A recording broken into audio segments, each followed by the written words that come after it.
What up, big dogs? Welcome to the muck hole. Today I'm going to rant about facilitated communication and all of its modern offshoots, like the rapid prompting method, or RPM, and spelling to communicate, or S2C, and wild ideas like the telepathy tapes. I'm going to explain what these methods are, why they're absolute pseudoscience, and how they've caused real harm by stealing the voices of autistic people. Now, I do want to add that the people who came up with and use facilitated communication or its spin-offs usually have good intentions. They genuinely want to help people who can't speak. But as the old saying goes, the road to hell is paved with good intentions. Even well-meaning ideas can lead to devastating outcomes. And facilitated communication is a prime example of that.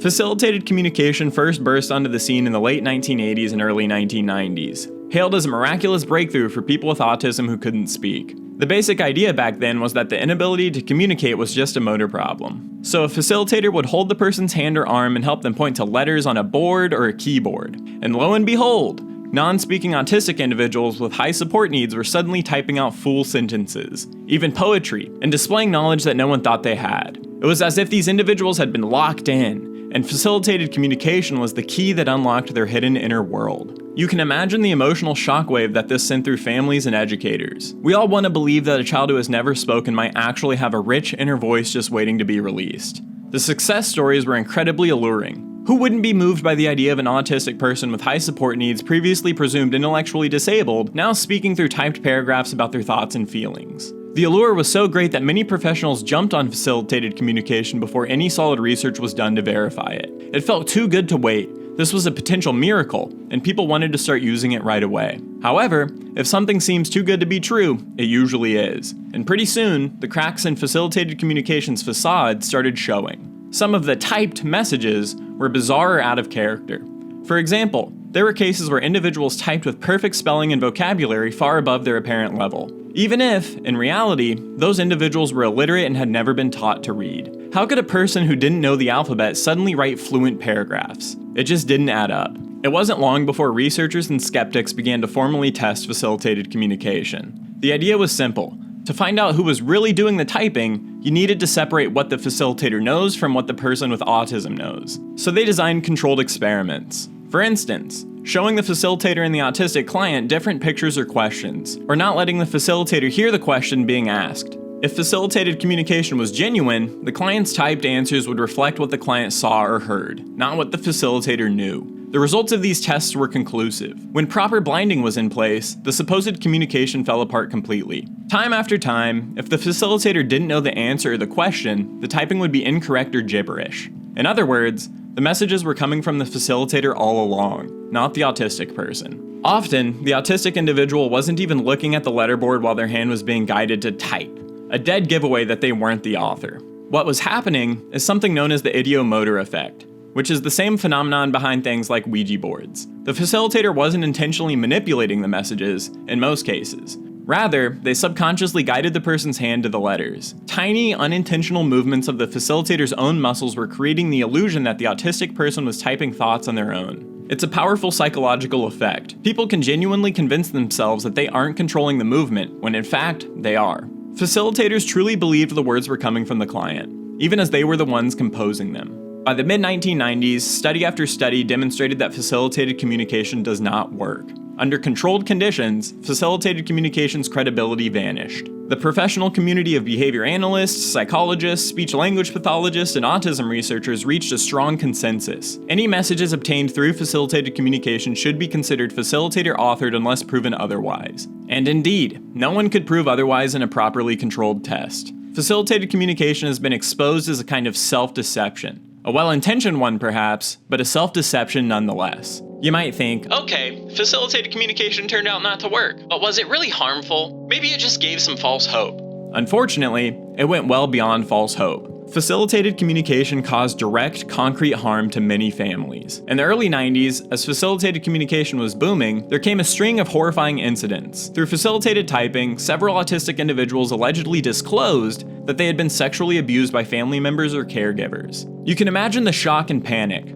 These were terrible crimes being described. Families were torn apart. In some cases, parents were arrested, charged, and children were removed from their homes, all based on words typed on a keyboard via facilitated communication. One of the most famous early cases was the Wheaton case in 1992. A young autistic girl named Betsy was being facilitated by a woman named Janice Boynton, who at the time was a passionate believer in facilitated communication. Through Boynton's facilitation, Betsy supposedly typed out a graphic accusation that her father and brother had been raping and abusing her. It was every parent's worst nightmare, and every facilitator's ultimate success story, in the twisted sense that, look, she's revealing this deep secret. But this child, Betsy, had never spoken a word. In fact, she couldn't read and had never been taught to type on her own. The authorities understandably treated the claims as serious, because at the time, facilitated communication was heralded as some type of breakthrough. The family was put under investigation and the children were separated from the parents while it all got sorted out. Here's the tragic kicker. When they finally did a scientific test of Betsy's facilitated communication, it became undeniably clear that Betsy wasn't the one writing those accusations at all. Boynton herself admits in hindsight that the results of the testing concluded beyond doubt that I, not the child, authored the messages. In other words, Janice Boynton, the well-meaning facilitator, had unintentionally created abuse allegations through her own subconscious movements. Meanwhile, Betsy had no idea what was being said in her name. An innocent family was being put through hell for nothing.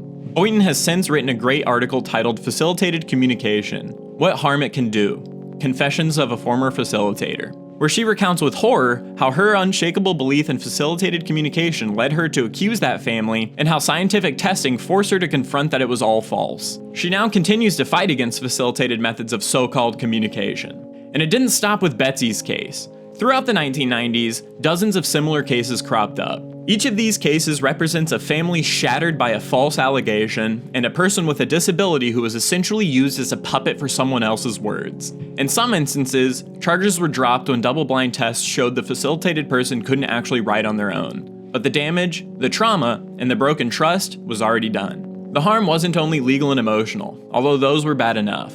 By putting words in an autistic person's mouth or at their fingertips, the facilitator steals that person's voice. Think about it. Everyone was so busy listening to the facilitator's false messages that the real individual's attempts to communicate, their actual gestures, sounds, or other signals, were ignored or overridden. Facilitated communication, in effect, silences the very people it claims to liberate. Self-advocates and many professionals point out that facilitated communication is a violation of a person's human right to communicate, because it drowns out their authentic self with someone else's narrative. And if false abuse allegations and stolen voices weren't bad enough, there have been other disturbing fallout effects. In a few cases, facilitators became convinced that their disabled communication partner was in love, or wanted a sexual relationship, based solely on facilitated messages. This led to facilitators initiating inappropriate and non-consensual sexual contact, essentially abusing the person while believing it was somehow desired or approved via the typing. It's absolutely chilling. Facilitated communication created scenarios where the facilitator turned into an abuser, rationalizing it through a fictional consent that they themselves had been unknowingly typing. These are thankfully rarer cases, but they underline just how dangerous the facilitated communication delusion can become. So by the late 90s, facilitated communication had rightfully earned a reputation not just as a failed technique, but as a harmful one. It had caused innocent people to be accused of crimes, diverted years of effort away from real communication training, and cruelly misled families. After a series of damning investigations, including a powerful 1993 PBS Frontline documentary aptly titled Prisoners of Silence, the general public and most of the scientific community came to realize that facilitated communication was not the miracle that it once seemed. It was more of a cautionary tale. You'd think that after being so thoroughly discredited, facilitated communication would fade away into the history books as a big mistake. And for a while, it did slink off into the fringes. But here's the thing about pseudoscience. It never truly dies. It just reinvents itself under new names and keeps resurfacing, especially when new people who missed the original lesson get involved. Facilitated communication is a perfect example of this resurrection act. Over the years, it has spawned a bunch of offshoots, essentially the same technique with a twist. These techniques try to distance themselves from the stigma of facilitated communication while continuing its legacy. One of the first major rebrands was Rapid Prompting Method, or RPM. RPM was popularized in the 2000s by a woman who used it with her autistic son. With RPM, they claim that it's different from facilitated communication because the facilitator doesn't physically hold the person's hand. Instead, the facilitator might hold a letterboard in front of the individual and prompt them with verbal or tactile cues to get them to point at letters. It's sometimes described as no touch. The facilitator is just nearby giving encouragement or pointing at the board to help focus. This sounds more acceptable on the surface, right? No hand-over-hand guidance, so maybe it's just the person pointing on their own. However, in practice, RPM often ends up looking a lot like facilitated communication without the arm grab. The facilitator holds the board, moving it subtly, and the person's finger points. Crucially, the facilitator is still very much in control of the situation. They choose how fast to move, when to reset or redirect the person if they're pointing wrong, and sometimes they even do touch the individual under the guise of helping with motor skills. There are videos showing RPM sessions where, to be blunt, the facilitator is doing almost everything except literally pushing the finger down. It's the same old dance in a slightly different costume. A more recent iteration is something called spelling to communicate, or S2C, sometimes just referred to as spelling. This method has really caught on in the last decade. Once again, the main difference on paper is that the facilitator doesn't hold the autistic person's hand.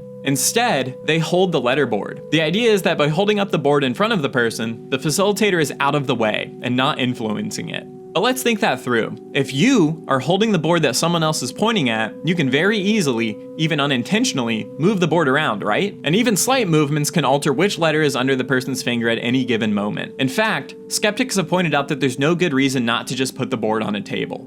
Unless, maybe keeping control of it benefits the facilitator's influence. With spelling to communicate, the facilitator can effectively guide the spelling by tilting or shifting the board ever so subtly. Even the steadiest hands have micro movements, and the slightest drift can change a spelled word entirely. There's a telling moment reported from a facilitated communication conference in 2014. One of facilitated communication's high-profile supporters, John Hussman, who funds a lot of autism projects, openly suggested that the term facilitated communication had become so tarnished that advocates should come up with some other name to fly under the radar and maintain credibility. In other words, a cosmetic rebrand might keep skeptics off their track. And indeed, the term spelling, or spelling to communicate, has since taken the place of facilitated communication in many circles. If you call it spelling or letterboarding, it just sounds like a benign technique, and many people won't realize that it's basically facilitated communication 2.0. At this point, you might be wondering, do rapid prompting method or spelling to communicate actually have any better evidence behind them, or are they just facilitated communication in disguise? Well, according to the American Speech Language Hearing Association, or the ASHA, and numerous experts, these methods also lack scientific validity. The ASHA conducted a systematic review in 2018 and found no robust evidence that the messages produced via RPM are really independent of facilitator influence. And it's the same story as facilitated communication.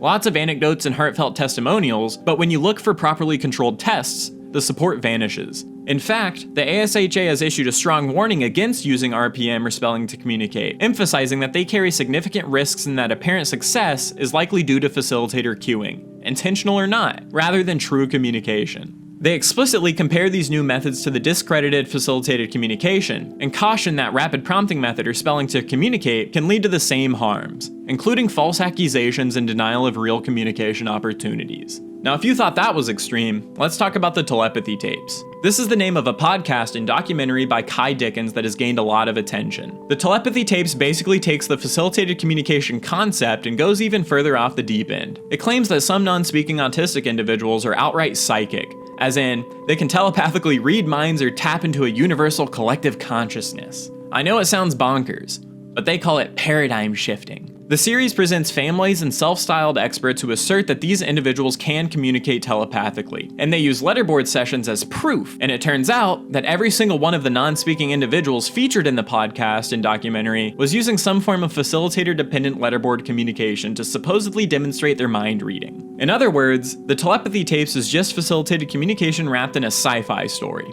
If a kid correctly answers a question that only the facilitator heard, instead of concluding that the facilitator gave the inadvertent cues, the normal explanation, they claim that it's telepathy. You might be shaking your head, but this podcast got very popular. At one point, it even shot up above the Joe Rogan Experience on Spotify's charts. It's attracted a lot of media attention, and roped people in who normally wouldn't go for magical thinking. Part of the reason it has appeal is the way that it's framed, as a series of feel-good, against-all-odds stories. Parents are told by doctors that there's no hope their child will communicate, but then they refuse to give up and they discover their child's secret abilities through spelling or telepathy. It's basically a triumph narrative, and I'll admit, it's easy to see why people find it compelling. The promise of proving everyone wrong and finding out that your child is a genius who can communicate in a mystical way is powerful stuff for a parent desperate for a breakthrough. But as Janice Boynton put it, the Telepathy Tapes is essentially an exercise in credulity. It showcases how a well-intentioned person or well-intentioned people can become enamored by the illusion of facilitated communication and telepathy, rationalizing away the obvious, already proven explanation. that the facilitators are authoring the messages.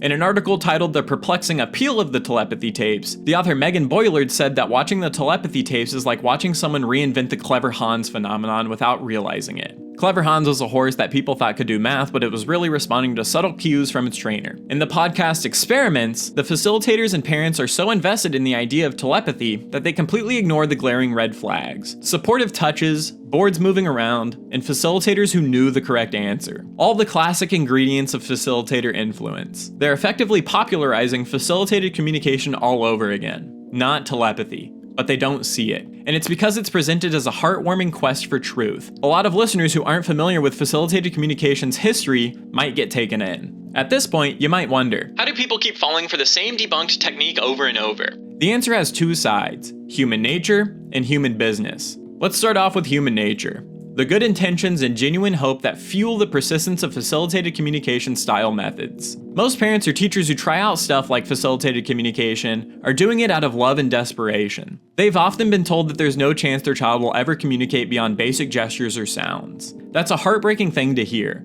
So when someone comes along and says, "Actually, your kid can communicate. They could be brilliant and just unable to show it. All we need is this method to unlock them." Well, that's incredibly enticing. Who wouldn't cling to that hope? If I put myself in a parent's shoes, I can't fault them for giving it a try. And once they see what looks like a miraculous response, their child apparently spelling out sentences or telling them that they love them, it's hard to convince them that it's not real. It can feel like a revelation to the parents. Their desire to connect with their child is so strong that it can cloud the harsh reality that facilitated communication is a fantasy. Another reason people believe is that they don't know the history. As the years go by, new families encounter autism for the first time, young therapists enter the field, and they might never have heard of the facilitated communication debacle of the 90s. If they stumble upon rapid prompting method or a glowing Facebook post about spelling to communicate, they see it as a fresh, innovative approach. No one at a workshop is going to start by saying, "By the way, this is basically the old discredited thing from 30 years ago." In fact, as we discussed, they deliberately avoid the old terminology, so people walk in unaware that they're treading on a minefield that's already been mapped out decades prior.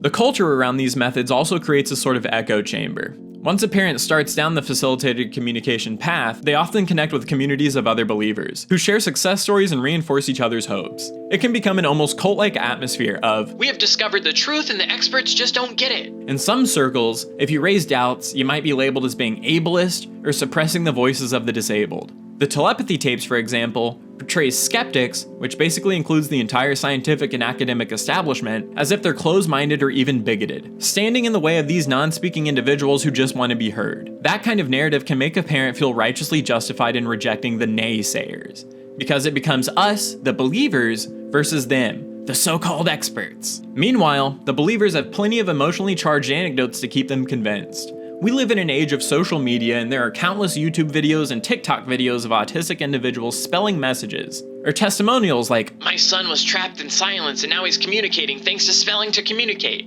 These are often incredibly moving to watch, and critically, they usually don't show any obvious interference. If you don't know what to look for, it can really seem like the child is doing it independently. A short, feel-good clip isn't going to mention, say, that these methods have never once passed a blind test, or that the facilitator is subtly guiding the hand off camera. So to the casual viewer, it's convincing. As Megan Boylard put it, a speller in action is an incredibly convincing sight, a sort of wonder you'd be crazy not to evangelize if you didn't know the background. Many advocates of these methods aren't even aware that there is any scientific controversy. They've only seen the curated success stories and sincerely think skeptics are just being cruel or pessimistic. Now let's talk about the other side, the business, or who's profiting from the persistence of these techniques. While many facilitators and proponents are earnest, there is undeniably a money trail in the facilitated communication revival. Private centers and communication specialists offer rapid prompting method or spelling to communicate services that often cost a pretty penny. Families might pay for intensive letterboarding sessions, consultant fees, or training workshops. There are a myriad of certification programs to become a practitioner of these methods, and wherever there's a certification or training program, there's usually money involved. So unfortunately, you do have a scenario where desperate families become targets for these services. It's a vulnerable position to be in. These parents would do anything to help their child, and providers, even if well-intentioned individually, can end up preying on that desperation by selling them an unproven method. These providers' websites often feature glowing testimonials and slick marketing, but zero solid evidence. Some even tout pseudoscientific notions, like telepathy or open learning channels, to differentiate themselves. It's the same method snake oil salesmen use, except the snake oil here is a letterboard and the promise of unlocking your child's hidden inner world. There's also been pushes by some advocates to get schools or public institutions to adopt these methods. In a few cases, parents have insisted that public schools include rapid prompting method or spelling to communicate as part of a child's special education program. This raises a big question. Should taxpayer-funded schools use methods that mainstream experts call bogus? Well, no. According to the Individuals with Disabilities Education Act, or IDEA, schools must use evidence-based interventions. But sometimes, pseudoscientific methods worm their way in regardless. There was actually a legal case about this in 2019. A Pennsylvania special education hearing officer dealt with parents who wanted the school to pay for a private Spelling to Communicate program. Luckily, the decision was a victory for science. The hearing officer denied the reimbursement, stating that Spelling to Communicate is essentially a form of facilitated communication and is not recommended by professional bodies due to a lack of evidence. The ruling emphasized that parents can't demand a school to use specific methods, especially unvalidated ones, just because they believe in it. This was important because if it had gone the other way, it could have opened the door to all kinds of pseudoscience being forced into education plans under pressure. Instead, the message was schools should stick to evidence-based practices. Major professional organizations have been pretty clear about where they stand. I mentioned the ASHA already. Their position statement flat out discourages facilitated communication, rapid prompting method, and Spelling to Communicate, and cites the risk of false hope, wasteful use of resources, denial of effective treatment, and victimization of individuals and families. The American Psychological Association also denounced facilitated communication back in the 90s. The Association for Behavior Analysis International has a position against it too, and many autism advocacy groups, except for some fringe ones, recognize that facilitated communication is not legitimate. In summary, the consensus among experts is that facilitator-dependent techniques should not be used. They are not considered part of legitimate augmentative and alternative communication, or AAC, options, because they violate the fundamental principles of AAC, that communication is truly coming from the person with a disability. It's worth noting, some of the same people who championed facilitated communication originally are still at it or have passed the torch.